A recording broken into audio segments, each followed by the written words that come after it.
NIA ಅಧಿಕಾರಿಗಳಿಂದ ಭರ್ಜರಿ ಬೇಟೆಯಾಡಲಾಗಿದೆ. ಮೂವರು ಶಂಕಿತರನ್ನ ಎನ್ಐಎ ಅಧಿಕಾರಿಗಳು ಅರೆಸ್ಟ್ ಮಾಡಿದ್ದಾರೆ. ಅಪ್ಡೇಟ್ ಸಿಗ್ತಾ ಇದೆ.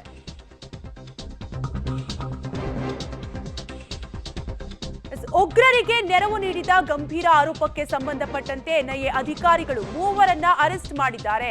ಬೆಂಗಳೂರು ಕೋಲಾರದಲ್ಲಿ ಉಗ್ರರಿಗೆ ನೆರವು ನೀಡಿದವರನ್ನ ಎನ್ಐಎ ಅಧಿಕಾರಿಗಳು ಬಂಧಿಸಿದ್ದಾರೆ. ಎಎಸ್ಐ ಚಾಂದ್ ಪಾಷಾ, ಅನೀಸ್, ಮನೋವೈದ್ಯ ನಾಗರಾಜ್, ಫಾತಿಮಾ ಎಂಬುವರನ್ನ ಎನ್ಐಎ ಟೀಮ್ ಈಗಾಗಲೇ ಅರೆಸ್ಟ್ ಮಾಡಿದ್ದು, ಪರಪ್ಪನ ಅಗ್ರಹಾರ ಜೈಲು ಎಎಸ್ಐ ಆಗಿರುವ ಚಾಂದ್ ಪಾಷಾ ಇನ್ನು ದಾಳಿ ವೇಳೆ 2 ವಾಕಿಟಾಕಿ ಆಭರಣವನ್ನು ಕೂಡ ಎನ್ಐಎ ಅಧಿಕಾರಿಗಳು ವಶಕ್ಕೆ ಪಡೆದುಕೊಂಡಿದ್ದಾರೆ. ಒಟ್ಟಾರೆಯಾಗಿ ಎನ್ಐಎ ಅಧಿಕಾರಿಗಳಿಂದ ಭರ್ಜರಿ ಬೇಟೆಯಾಡಲಾಗಿದ್ದು, ಮೂವರು ಶಂಕಿತರನ್ನ ಎನ್ಐಎ ಅಧಿಕಾರಿಗಳು ವಶಕ್ಕೆ ಪಡೆದುಕೊಂಡಿದ್ದಾರೆ. ಜೀವಂತ ಗ್ರೆನೇಡ್ ಪ್ರಕರಣದ ತನಿಖೆಯನ್ನ ನಡೆಸ್ತಾ ಇದೆ ಎನ್ಐಎ ಟೀಮ್. 2023ರಲ್ಲಿ ಹೆಬ್ಬಾಳದ ಮನೆಯಲ್ಲಿ ಜೀವಂತ ಗ್ರೆನೇಡ್ ಪತ್ತೆಯಾಗಿತ್ತು. ಜೀವಂತ ಗ್ರೆನೇಡ್ ತರಲು ಟಿ ನಾಜೀರ್ ಸೂಚಿಸಿದ್ದ.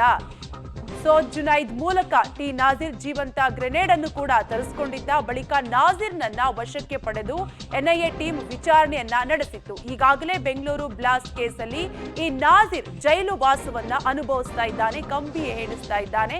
ಈಗಾಗಲೇ ಈ ಪ್ರಕರಣದ ತನಿಖೆಯನ್ನ ಎನ್ಐಎ ಅಧಿಕಾರಿಗಳು ನಡೆಸ್ತಾ ಇದ್ದು, ಮೂವರು ಶಂಕಿತರನ್ನ ಎನ್ಐಎ ಟೀಮ್ ಅರೆಸ್ಟ್ ಮಾಡಿ ತನಿಖೆಯನ್ನ ನಡೆಸ್ತಾ ಇದ್ದಾರೆ. ಒಟ್ಟಾರೆಯಾಗಿ ಉಗ್ರರಿಗೆ ನೆರವು ನೀಡಿದ ಗಂಭೀರ ಆರೋಪಕ್ಕೆ ಸಂಬಂಧಪಟ್ಟಂತೆ ಎನ್ಐಎ ಅಧಿಕಾರಿಗಳು ಮೂವರನ್ನ ಅರೆಸ್ಟ್ ಮಾಡಿದ್ದಾರೆ. ಬೆಂಗಳೂರು ಕೋಲಾರದಲ್ಲಿ ಉಗ್ರರಿಗೆ ನೆರವು ನೀಡಿದವರನ್ನ ಬಂಧಿಸಲಾಗಿದೆ. ಉಗ್ರರಿಗೆ ನೆರವು ನೀಡಿದವರನ್ನ ಈಗಾಗಲೇ ಎನ್ಐಎ ಟೀಮ್ ಅರೆಸ್ಟ್ ಮಾಡಿದ್ದು, ಹಣ ಎಕ್ಸ್ಚೇಂಜ್ ಮಾಡಲು ಈ ಚಾಂದ್ ಪಾಷಾ ನೆರವು ನೀಡಿದ್ದ ಉಗ್ರರಿಗೆ. ಹಾಗೆ ವೈದ್ಯರಿಂದ ಮೊಬೈಲ್ ಪಡಿತಾ ಇದ್ದ ಈ ನಾಜೀರ್, ಈಗಾಗಲೇ ಈ ನಾಜೀರ್ ಜೈಲುವಾಸವನ್ನ ಅನುಭವಿಸ್ತಾ ಇದ್ದಾನೆ. ವೈದ್ಯರಿಂದ ಮೊಬೈಲ್ ಪಡಿತಾ ಇದ್ದ ಈತ ಹಣ ಎಕ್ಸ್ಚೇಂಜ್ಗೆ ಎಎಸ್ಐ ಸಹಾಯ ಮಾಡಿದ್ದ. ಈಗ ಎಎಸ್ಐ ಅನ್ನು ಕೂಡ ಎನ್ಐಎ ಟೀಮ್ ವಶಪಡಿಸಿಕೊಂಡಿದ್ದು, ಹಣ ಎಕ್ಸ್ಚೇಂಜ್ಗೆ ಈ ಎಎಸ್ಐ ಸಹಾಯ ಮಾಡಿದ್ದ.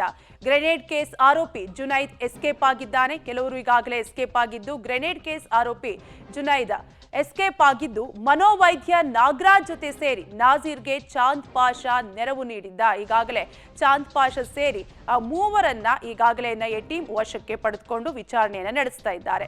ಡೀಟೇಲ್ಸ್ ಕೊಡ್ತಾರೆ ನಮ್ಮ ಪ್ರತಿನಿಧಿ ನಾಗೇಶ್, ಲೈವ್ ನಲ್ಲಿ ಕನೆಕ್ಟ್ ಆಗಿದ್ದಾರೆ. ನಾಗೇಶ್, ಉಗ್ರರಿಗೆ ನೆರವು ನೀಡಿದಂತಹ ಗಂಭೀರ ಆರೋಪಕ್ಕೆ ಸಂಬಂಧಪಟ್ಟಂತೆ ಈಗಾಗಲೇ ಎನ್ಐಎ ಟೀಮ್ ಮೂವರನ್ನ ಬಂಧಿಸಿದ್ದಾರೆ. ಯಾರು ಈ ಮೂವರು? ಇವರ ಹಿನ್ನೆಲೆ ಏನು? ಪ್ರಾಥಮಿಕ ತನಿಖೆಯಲ್ಲಿ ಏನೆಲ್ಲ ತಿಳಿದು ಬರ್ತಾ ಇದೆ? ಕಾವ್ಯ, ಇವತ್ತು ಬೆಂಗಳೂರು ಸೇರಿದಂತೆ ಕರ್ನಾಟಕದ ಒಟ್ಟು 7 ಜಾಗಗಳಲ್ಲಿ ಎನ್ಐಎ ಅಧಿಕಾರಿಗಳು ದಾಳಿಯನ್ನು ಮಾಡಿರುವಂಥದ್ದು. ಕಾರಣ, ಈ ಹಿಂದೆ ಉಗ್ರ ಚಟುವಟಿಕೆಗಳಲ್ಲಿ ತೊಡಗಿದ್ದಂತಹ ಟಿ ನಾಸೀರ್ ಅವರನ್ನು ಎನ್ಐಎ ಅಧಿಕಾರಿಗಳು ಬಂಧನ ಮಾಡಿ ಜೈಲಿಗೆ ಕಳಿಸಿದ್ರು. ಆ ವ್ಯಕ್ತಿಗೆ ಅಲ್ಲಿದ್ದಂಥ ವ್ಯಕ್ತಿಗಳು ಒಂದಷ್ಟು ಜನ ಸಹಕಾರವನ್ನು ಕೊಡ್ತಿದ್ರು ಅನ್ನುವಂಥ ಆರೋಪದ ಮೇಲೆ ಇವತ್ತು ಎನ್ಐಎ ಅಧಿಕಾರಿಗಳು ದಾಳಿಯನ್ನು ಮಾಡಿರುವಂಥದ್ದು. ದಾಳಿಯ ವೇಳೆ ಪರಪ್ಪನ ಅಗ್ರಹಾರ ಜೈಲಿನಲ್ಲಿ ಕೆಲಸ ಮಾಡ್ತಿದ್ದಂತಹ ಮನೋವೈದ್ಯ ನಾಗರಾಜ್ ಮತ್ತು ಎಎಸ್ಐ ಆಗಿರುವಂಥ ಚಾಂದ್ ಪಾಷಾ ಜೊತೆಗೆ ಅನೀಶ್ ತಬೀಬ್ ಅನ್ನುವಂಥ ಮೂವರನ್ನು ಬಂಧಿಸಿ ಈಗ ತನಿಖೆಗೆ ಒಳಪಡಿಸಿದ್ದಾರೆ ಅನ್ನುವಂಥ ಮಾಹಿತಿಗಳು ಇರುವಂಥದ್ದು. ಕಾರಣ, ಟಿ ನಾಸೀರ್ ಅವರು ಬಂಧನವಾದಂಥ ಸಂದರ್ಭದಲ್ಲಿ ಅವರಿಗೆ ಎಸ್ಕಾರ್ಟನ್ನು ಕೊಡ್ತಿದ್ದಂಥ ಎಎಸ್ಐ ಚಾಂದ್ ಪಾಷಾ ಅವರು ನಿರಂತರವಾಗಿ ಟಿ ನಾಸೀರ್ ಅವರಿಗೆ ಸಹಾಯವನ್ನು ಮಾಡ್ತಿದ್ರು ಅನ್ನುವಂಥ ವಿಚಾರವು ತಿಳಿದಂಥ ಕಾರಣಕ್ಕಾಗಿ ಅವರನ್ನು ಬಂಧನ ಮಾಡಿರುವಂಥದ್ದು. ಅದೇ ರೀತಿಯಾಗಿ ಅಲ್ಲಿ ಮನೋವೈದ್ಯರಾಗಿ ಕೆಲಸ ಮಾಡ್ತಿದ್ದಂತಹ ನಾಗರಾಜ್ ಏನಿದ್ದಾರೆ, ಅವರು ಕೂಡ ಟಿ ನಾಸೀರ್ ಅವರಿಗೆ ಹಣಕಾಸಿನ ಸಹಾಯ ಸೇರಿದಂತೆ ಬೇರೆ ಬೇರೆ ಸಹಾಯವನ್ನು ಮಾಡ್ತಿದ್ರು ಅನ್ನುವಂಥ ಕಾರಣಕ್ಕಾಗಿ ದಾಳಿ ಮಾಡಿದಂಥ ಸಂದರ್ಭದಲ್ಲಿ ವಶಕ್ಕೆ ಪಡೆದು ತನಿಖೆ ಮಾಡಿದಂಥ ವೇಳೆ ಅವರು ಆತನಿಗೆ ಸಹಾಯ ಮಾಡಿರುವಂಥ ವಿಚಾರಗಳು ಬೆಳಕಿಗೆ ಬಂದಿರುವಂಥದ್ದು.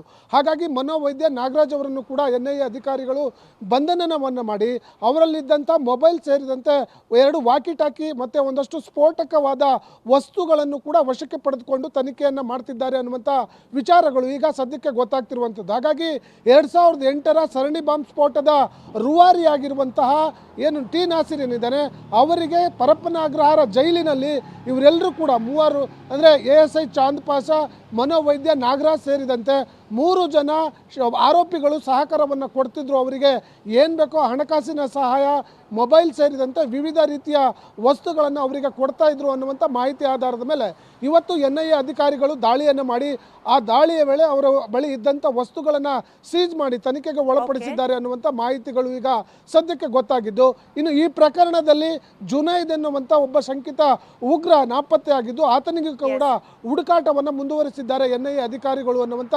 ಮಾಹಿತಿಗಳು ಈಗ ಸದ್ಯಕ್ಕೆ ಗೊತ್ತಾಗ್ತಿರುವಂಥದ್ದು. ಕಾವ್ಯ. Thank you Nagesh ಡೀಟೇಲ್ಸ್ಗಾಗಿ.